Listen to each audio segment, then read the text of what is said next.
Hey everyone, welcome back. Today I show you the most important Blender shortcut that will save you a ton of time. Whether you're just starting out or already experienced, these are the keys you need to know. So let's start with navigation.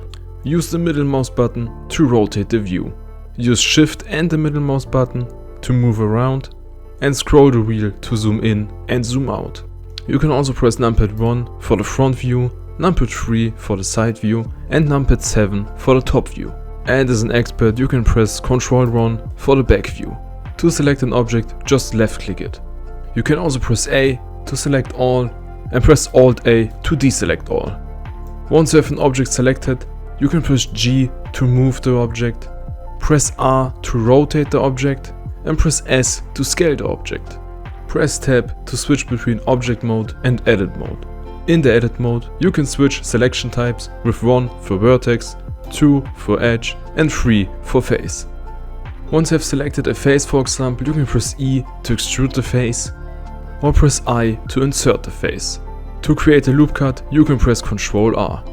To insert a new object, press Shift and A, head over to Mesh, and insert anything that you want.